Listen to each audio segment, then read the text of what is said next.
Hi guys! Gusto ko lang pala i-share sa inyo ang journey ko sa aking panganganak. After 14 years, ito nasundan ulit ang aking nag-iisang anak. So ngayon, after 14 years, meron na kami ulit baby. Ayan. Ano pa lang, 1 week pa lang ako simula nung nanganak ako. So gusto kong i-share yung mga naranasan ko sa aking pagbubuntis. Ayan. Ngayon, nasa bahay lang ito, nagpapadede ako ng aking anak. Breastfeeding po, pinakamaganda, no? Kung tayo ay bagong panganak, maganda po talaga yung breastfeeding sa ating mga baby. At ang bilis nilang magkalaman. Yun yung anak ko nga, ilang weeks pa lang to. Busog na. So yun guys, gusto ko i-share sa inyo ang aking mga ganap sa buhay dahil hindi tayo makakalabas, dahil tayo bagong panganak, syempre dapat sa bahay lang tayo. Ayan, nag-aalaga ng baby, so hindi muna tayo makabideo sa labas, pero kailangan natin mag-upload ng video, kaya ito muna ang i-share ko sa inyo, yung aking panganganak. So nanganak pala ako guys November 4, 9:18 ng umaga. Ayun, bali 6 AM ako pumunta ng lying in, tapos nanganak ako ng 9, so 7-8, mga 3 hours lang yung labor ko, no?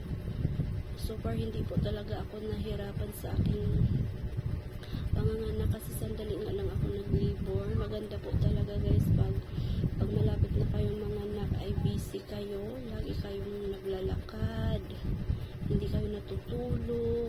Ang laking factor po yun, ang laking tulong po yun sa inyong panganganak, hindi pa mahihirapan. So yun na nga, nanganak ako ng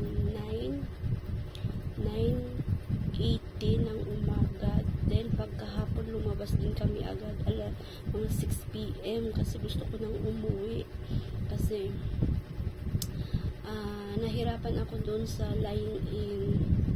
Hindi naman mahirapan kasi private po yung aking pinanganakan, kaso lang yung CR baga medyo walking distance dun sa room namin, walang sariling CR yung room. Kung baga lalabas ka pa sa room mo, tapos maglakad ka pa ng ilang hakbang. Syempre bago kong panganak, tapos sobrang lamig yung kwarto mo, gusto mo pagtayo mo, tapos ang taas pa ng kama ko, pag baba ko maglakad pa ako, syempre yung bagong dinis yung mattress mo guys, parang sobrang ngilo, gusto mo pag ihing-ihit ka na, gusto mo ilabas agad, syempre maglalakad ka pa ng ilang hakbang. Kaya sabi ko okay naman na ako, hindi ako nahihilo, talaga hindi ako nahihilo Umuwi na kami agad ng ng hapon ng alas 6. So dito na nga sa bahay.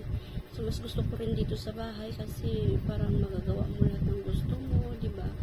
Makakakain ka na ng gusto mo, di ka na mahihirapan. Doon magluluto, iniisip ko kasi magluluto pa yung asawa ko sabay, tapos dadalhin pa doon, parang hassle, di ba? Dalawa lang kasi kami doon, siya lang magbantay sa akin. Tapos ayun na nga guys, umuwi na kami ng bahay. Tapos kinabukasan, bumalik na naman kami ng line in dahil yung anak ko pala guys ay nakakain siya ng pupo, no? Nakakain siya ng pupo. So parang nadili siya ng labas. So yun yung nangyari, nakakain siya ng pupo. So kailangan niya i-antibiotic. So 7 days kaming pabalik-balik doon sa line in para injeksyonan siya ng antibiotics guys.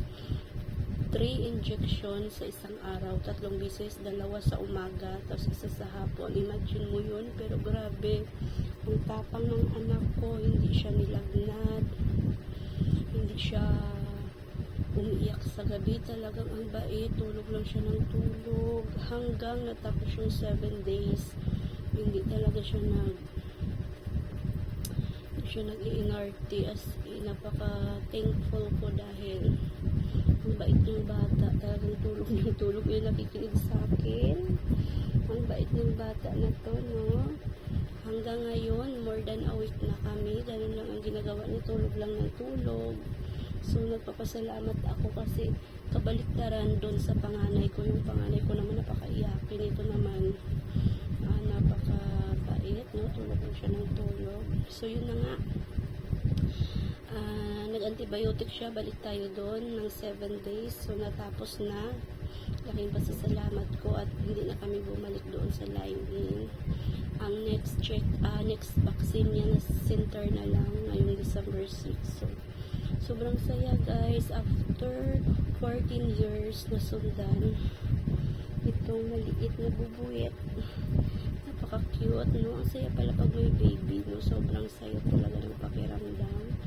Parang nabago ulit yung pananaw mo sa buhay pag meron ka na namang inaalagaan. Napakasaya as in. Kaya maraming salamat guys. Sana panoorin nyo ito ang video na to.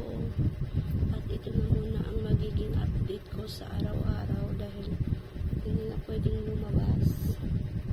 At bago lang tayong panganak. So,